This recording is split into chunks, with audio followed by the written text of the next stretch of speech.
Hello and welcome back to the channel, everybody in the crypto community. I just want to start this video off as always by thanking all my new subscribers and everybody that checked out my previous video. If you're new to the channel or new to XRP in fact, then why not consider hitting the subscribe button to stay up to date on everything XRP around the world. Okay, so today we're just going to jump straight into it as we always do. I've got some bullish news around the lawsuit with more key prominent figures within the industry stepping forward to voice their concerns over the SEC. And also I've got another remittance corridor that has opened, and it's not just any remittance corridor that's opened up with a Ripple partner between the UAE and India. So stick around until the end of the video to learn about that one and learn how it could potentially be one of the biggest ever moves made by a fintech company. Let's jump straight into it. SEC victory against Ripple Labs is not a slam dunk, Grayscale lawyer announces. Grayscale attorney Joseph Hall sees numerous problems with the SEC lawsuit against Ripple Labs and urges this is not a slam dunk victory for the SEC. According to Hall, new SEC chairman Gary Gensler could use the case to chart a new regulatory course. And absolutely, this is what we've wanted since the start of this lawsuit. We've turned the negative into a positive, and we're seeing the regulatory clarity that can come from this. After former SEC Commissioner Joseph Grumfest, we done a video about him last week, already questioned the true motives of the SEC lawsuit against Ripple, Joseph Hall, a former SEC official and currently an attorney at white shoe firm Davis Polk & Wardwell, who also represents Grayscale Investments, now also penned a critical editorial for Law 360 in a piece titled Ripple Token Case Highlights Needed for SEC Clarity on Crypto. Hall discusses the need for SEC to provide clarity on its regulation of digital assets. He says Gensler should use the case to chart new regulatory course. Although Hall's criticism is somewhat gentler than Grumfest, the tenure of the post is clear.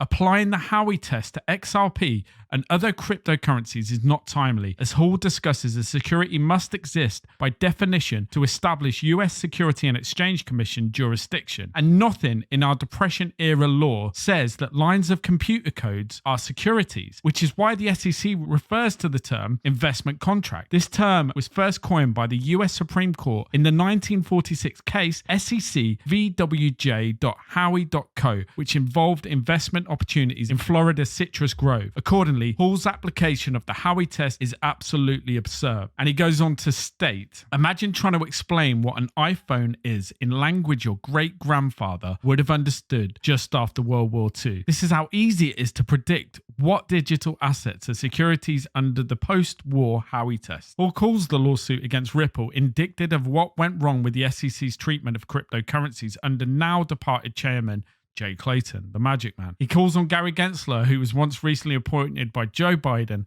as the SEC's new chairman, to use the lawsuit to chart a different course in the treatment of cryptocurrencies. It's different to overstate the impact this uncertainty has on the development of blockchain technology in the US. Outside the venture capital community, corporations, major investors, and banks are understandably skittish about risking serious sums of money on technologies their lawyers can't assure them comply with the law. As the former high-ranking SEC official notes, there are numerous problems with the lawsuit. For example, Hall believes that XRP should have been classified as a non-security along with Ethereum, when Bill Hinman, then director of the SEC's Division of Corporate Finance, said in 2018 speech that Ethereum is not a security. It would have been a fair bet that XRP would receive the same treatment. That said, Hall, like Grumfest, criticized the timing of the lawsuit. This, he said, suggests the possibility of a rift amongst the commissioners as opposed to a case everyone agreed had to be brought immediately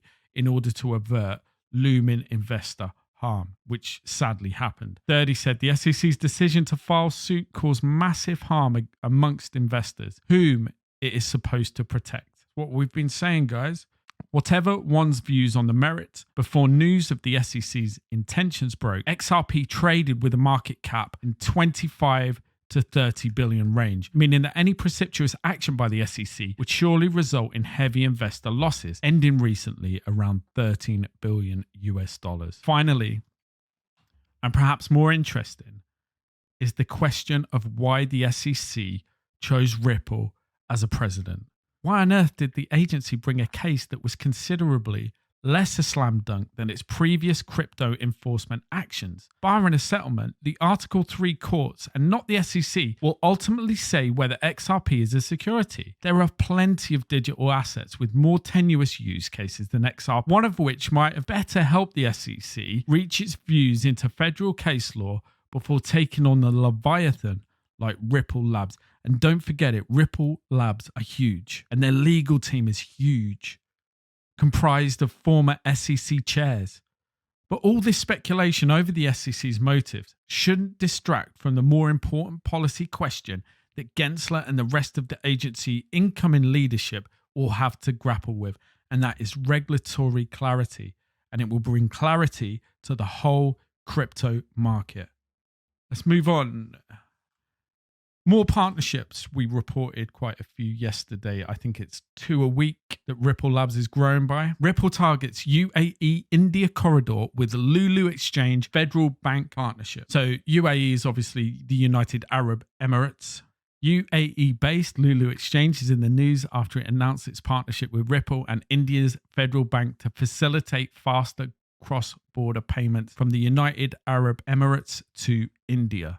The partnership between Ripple and the Federal Bank, a leading Indian private bank, has long been rumoured, with an official disclosure released by the Federal Bank during the rounds 2. However, this is perhaps the first time a partnership of such a tripartite nature has been announced, especially one involving an Indian bank. Interestingly, the disclosure in question said this partnership will help Federal Bank to explore new corridors where Ripple is aggressively pursuing new partnership. Using RippleNet, cross-border remittances are expected to be significantly faster and more secure, an incredible development, especially in light of the high remittance volume between India and the UAE. The same was recently highlighted by Ashish Birla, general manager of RippleNet, after he revealed that the APAC region remains Ripple's busiest region for customer demand and transaction growth. In India alone, Ripple is working with 3 out of the 5 major banking players. The rapidly growing MENA India corridor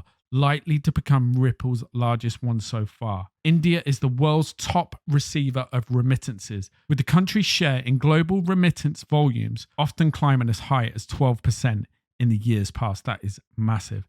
The UAE alone accounts for over 13.8 billion in remittances to India, ranking number 1 amongst all countries in terms of inward remittances to the nation. Ripple is the first company to provide a blockchain-enabled solution to the country's remittance market. Further, according to the previous report, 20% of all transactions on Ripple on-demand liquidity platform used XRP as a bridge currency. There's nothing I need to say about that. The plan is coming together and it's happening with or without regulatory clarity in the United States.